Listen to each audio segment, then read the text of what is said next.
Ternyata dia adalah mahasiswa di Universitas Negeri Gorontalo dan tebak jurusannya apa? Orang yang berbicara berorasi seburuk itu, sejelek itu bahasanya, jurusannya apa? Ilmu komunikasi. Kok bisa gitu?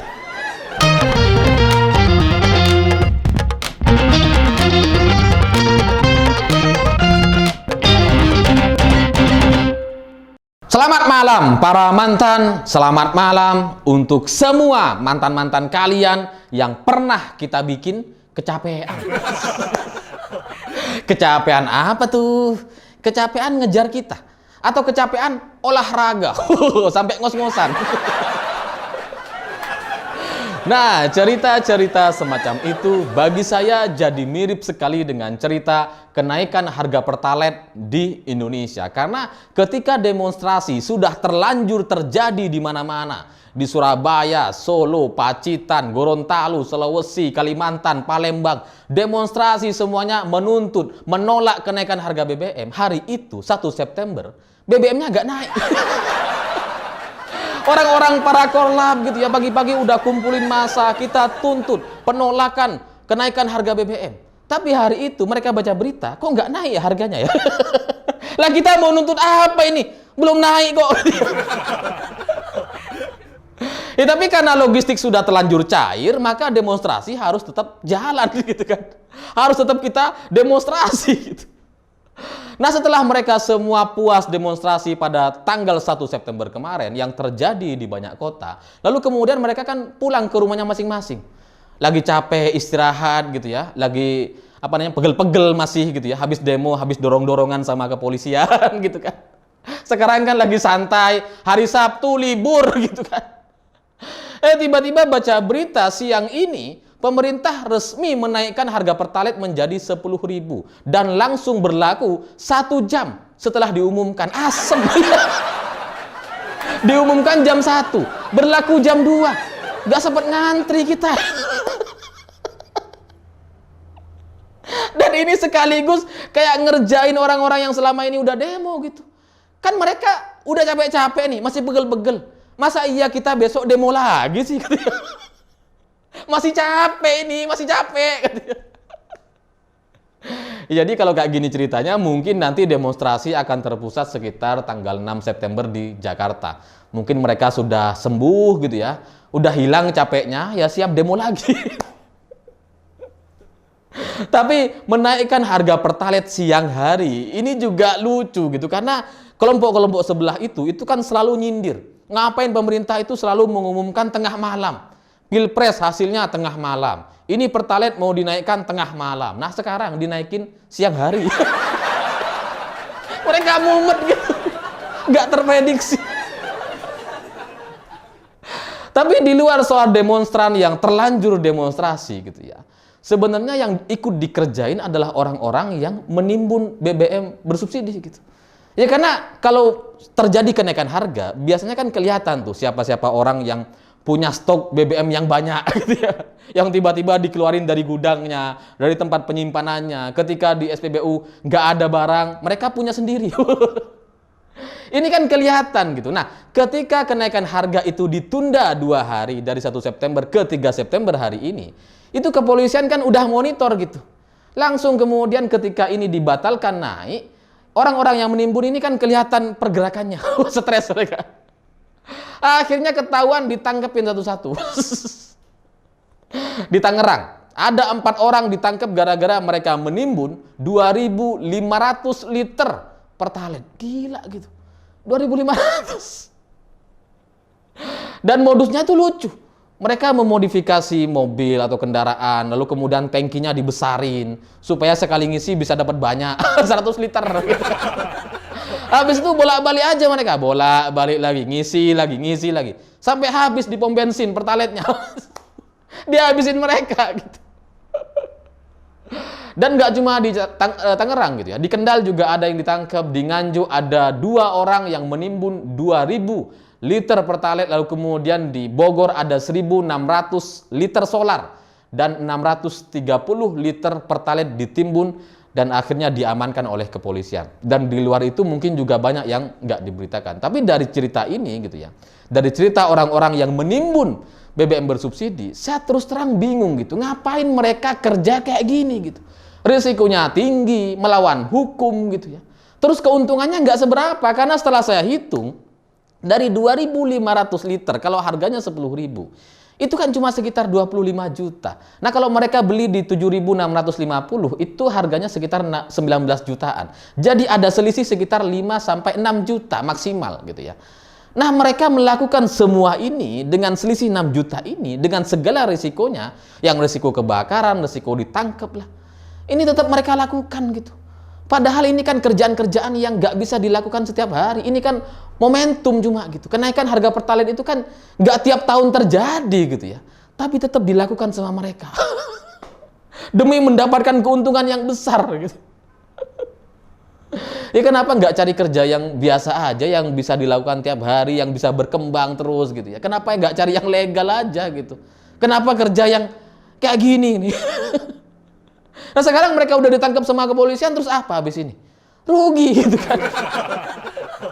Dan di luar cerita orang-orang yang menimbun atau ngantri BBM panjang ketika 1 September gitu ya, ketika diprank sama pemerintah. Satu cerita yang menurut saya juga menarik dan tersisa mungkin juga akan menjadi sejarah dalam jangka waktu yang sangat panjang gitu, ketika ada video viral di mana-mana seorang mahasiswa orasi demonstrasi tanggal 1 September kemarin memaki-maki Presiden Indonesia. Jelas dia sebutkan Presiden Republik Indonesia Konci.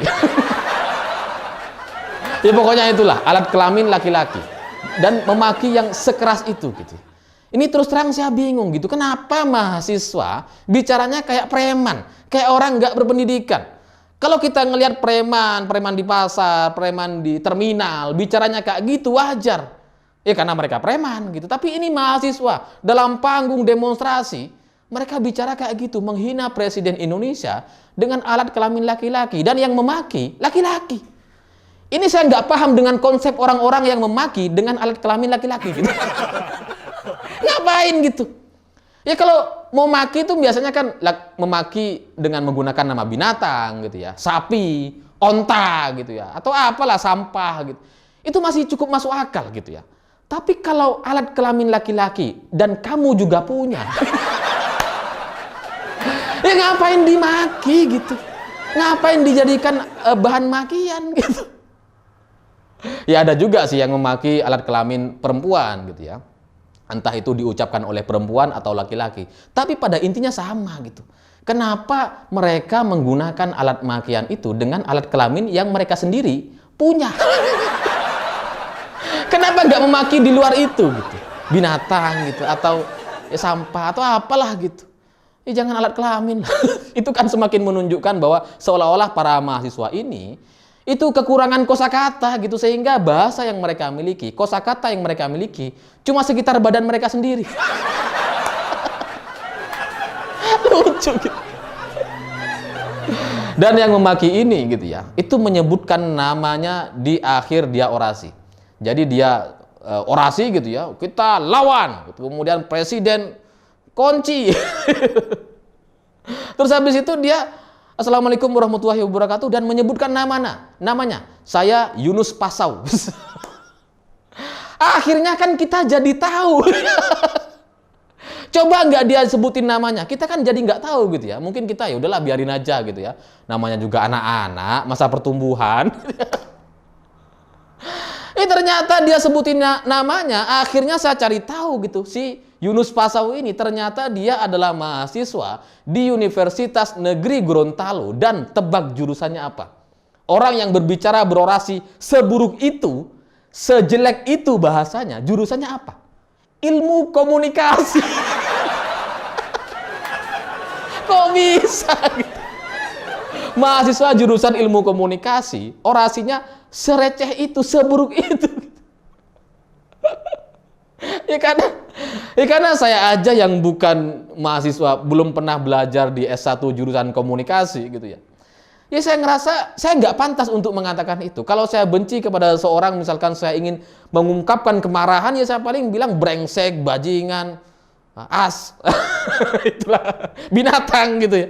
Ya saya nggak menyebutkan alat kelamin saya, ngapain gitu. Masa saya mau pamer-pamerin alat kelamin sendiri yang saya punya, ngapain? Ya kadang kalau kita maki sapi misalkan, sapi kita makan gitu ya, sapi kita sembelih gitu kan, ya itu kan di luar kita. Kalau alat kelamin kita dijadikan bahan makian, itu apa tujuannya? Apa alat kelaminnya si Yunus Pasau ini mau disembelih? Apa mau digoreng kayak sapi gitu ya? Atau gimana gitu? Lah kok malah dijadikan bahan makian?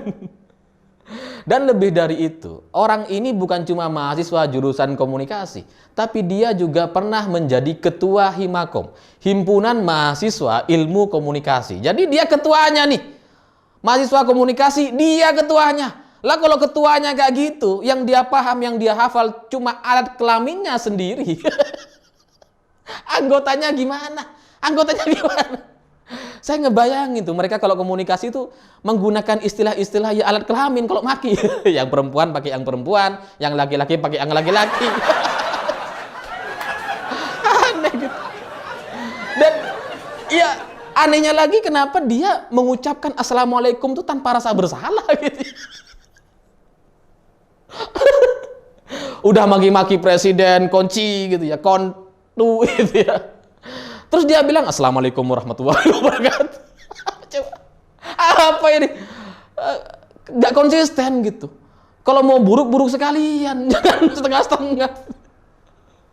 Ya, tapi ketika dia mengucapkan salam seperti itu, saya akhirnya juga tahu ternyata anak ini adalah bagian dari Ikatan Mahasiswa Muhammadiyah. Dan dia juga adalah orang yang dulu beberapa tahun yang lalu ketika terjadi isu King of Lip Service dari UI, dari BEM UI yang ditujukan kepada Presiden Jokowi.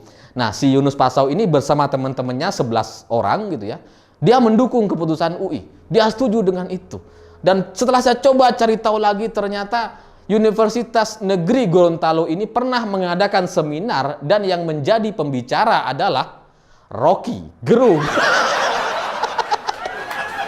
Ini pantas kualitasnya kayak gini, pantas hasilnya mahasiswa kayak gini, kayak gitu.